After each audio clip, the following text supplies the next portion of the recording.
Hello दोस्तों, नमस्ते, प्रणाम। मैं आप सबकी ललिता मिश्रा अपने यूट्यूब चैनल ललिता देहाती गीत में आप सबका स्वागत करती हूँ, अभिनंदन वंदन करती हूँ, नमस्ते प्रणाम करती हूँ। तो आप लोग कैसे हैं? उम्मीद करती हूँ बहुत अच्छे होंगे। तो आज आप सबको बहुत ही दर्द भरा धान लगोही गीत सुनाऊँगी।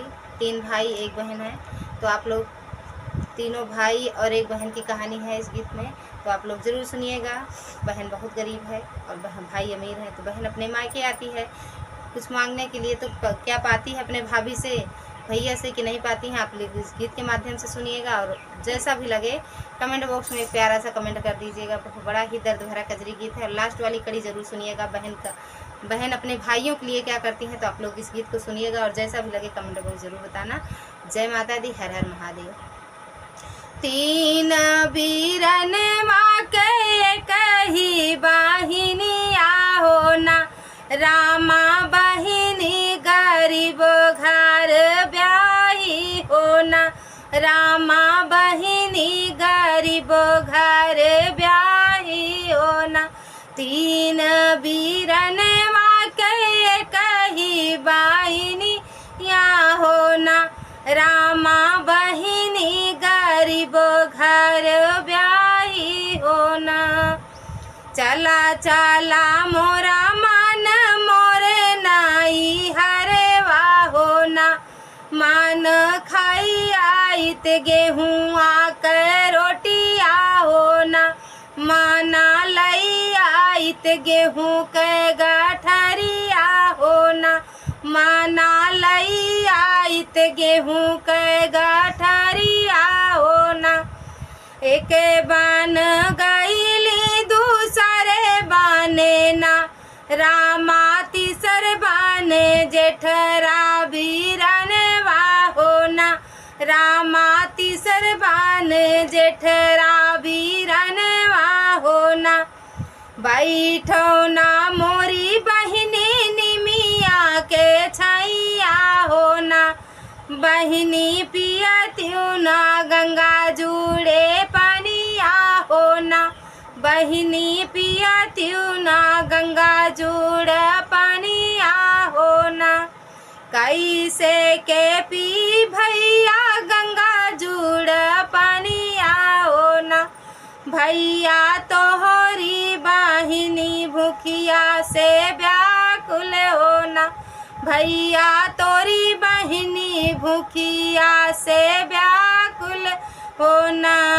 इतनी बचन जब सुना ले हैं भैया हो ना, रामा भौजी के बाहरे बोलावे हो ना, रामा भौजी के बाहरे बोलावे हो ना। बाहरे के बाटू धाना बाटू भीतर वाहो ना, धाना दैना दे तू गेहुआ के रोटिया हो ना, धाना दैना दे तू गेहुआ के रोटिया हो ना। भाभी उनके का कहते हैं, जवाना ही रोटिया स्वामी तोहरी बाहिनिया हो ना, स्वामी उह रोटिया देबै हम कुकरा हो ना, स्वामी उह रोटिया देबै हम कुकरा हो ना। इतनी बचन जब सुनली बहिनिया हो ना, रामा चली भाई मझिला भैया हो ना, रामा चली भाई मझिला बीरन हो ना। बैठो ना मोरी बहिनी निमिया के छैया हो ना, बहिनी पियतियो ना गंगा जुड़े पानिया हो ना, बहिनी पियतियो ना गंगा जुड़े पानिया हो ना। कैसे के पी भैया गंगा जुड़े पानिया हो ना, भैया तोरी बहिनी तरसैलू गरिया हो ना, भैया तोरी बहिनी तरसैलू गरिया हो ना। इतनी बचन जब सुना ले हैं भैया हो ना, रामा धन के बोला मैं बाहर वाहो ना, रामा धन के बोला माई बाहर आओ ना, भीतरे के बाटू धाना बाटू भीतरे वाहो ना, बाहरे के बाटू धाना बाटू भीतरे वाहो ना, धाना दैना दे तू बहनी के लुगारिया हो ना, धाना दैना दे तू बहनी के पियरिया हो ना, जवन लुगरिया स्वामी तोहरी बाहिनिया हो ना, स्वामी ऊ है लुगरिया पोछनवा हो ना, स्वामी ऊ है लुगरिया पोछनवा हो ना, इतनी बचन जब सुनली बाहिनी या हो ना, रामा चली भाई लहुरा बीरनवा हो ना, रामा चली भाई लहुरा बीरनवा हो ना, बैठो ना मोरी बहिनी निमिया के छैया हो ना, बहिनी पिया त्यू ना गंगा जुड़े पनिया हो ना, बहिनी पिया त्यू ना गंगा जुड़े पनिया हो ना, कैसे के पी भैया गंगा जुड़े पनिया हो ना, भैया तोरी बहिनी निंदिया से व्याकुल हो ना, भैया तोरी बहिनी सोवे गोधरिया हो ना, भैया तोरी बहिनी सोवे गोधरिया हो ना, इतनी बचन जब सुनले हैं भैया हो ना, रामा धन के बोला मैं बाहर वाहो ना, रामा धन के बोला मैं बाहर वाहो ना, बाहर के बाटू धाना बाटू भीतर वाहो ना, धाना दैना दे तू बहनी के झीनग वाहो ना, धाना दैना दे तू बहनी के पलंगिया हो ना, जय जवन पलंगिया स्वामी तोहरे बाहिनिया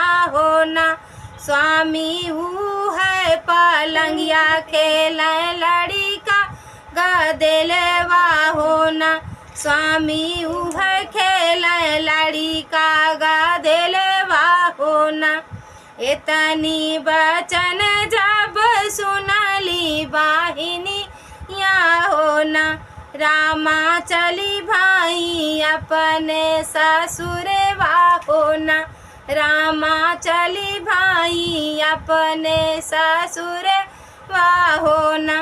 ओके, आगे सुने क्या करती। जब कुछ नहीं मिला, कुछ मान सम्मान नहीं मिला, कुछ कोनो चीज़ नहीं मिला, फिर अपने घर जाने पड़े भैया, अपन घर अपने होते है, चाहे जैसे भी हो। तो अपने पति से क्या कहती हैं, घूमी आए मोरे स्वामी नई हर नागरिया हो ना, पिया तो है जैसे कोई नाही भैया हो ना, पिया तोरे जैसे कोई नाही भैया हो ना, महला बनावे बहिनी खटिया मांगावे हो ना, बहिनी लुगारी पे लुगारी तहियावे हो ना, बहिनी लुगारी पे लुगारी तहियावे हो ना, नेवता भेजावे बहिनी तीनों वीरन वहाँ हो ना, भौजी चली आऊ भैया के संगवा हो ना, भौजी चली आऊ भैया के संगवा हो ना, नेवता भेवा चढ़ले आवे जेठरा बीरनवा हो ना, रामा हाथिया पे मझिला बीरनवा हो ना, रामा हाथिया पे मझिला बीरनवा होना। रामा ओन्ह संगे छोटे का बीरनवा होना। रामा ओन्ह संगे छोटे का बीरनवा होना। बैठो ना मोरे भैया लाली पालंगिया होना। रामा बैठो ना मोरे भैया लाली पालंगिया होना। भौजी बैठी जा तू चंदना पीढ़ैया होना। भौजी बैठी जा तू चंदना पीढ़ैया होना। खाई के दीही बहिनी पूड़ी का चौड़ी होना। रामा सोवै का लाली पालंगिया होना। बहिनी सोवै का दीही लाली पालंगिया होना। ओढ़ै का दीही बहिनी रेशम चादरिया होना। रामा खड़ा भाए तीनों बीरनवा होना। रामा खड़ा भैले तीनों बीरनवा होना। माफ कारियू मोरी बहिनी हमारी गलतिया होना। माफ कारियू हमरी बहिनी हमारी गलतिया होना। बहिनी तोरा जन्म बाड़े भागे होना। बहिनी तोरा जन्म बाड़े न भागे होना। तो गोड़वा गिरन लागी तीनों भौजैया होना। ननदी दैया से ऊंचा तोरा दर्जा होना। ननदी दैया से ऊंचा तोरा दर्जा होना। गोड़वा गिरन लागी तीनों भौजैया होना। ननदी दैया से ऊंचा तोरा दर्जा होना। ननदी दैया से ऊंचा तोरा दर्जा होना। जैसा भी हमें आता है हम गा दिए। आप लोग को जैसा भी लगे कमेंट बॉक्स में जरूर बताना। जय माता दी, हर हर महादेव।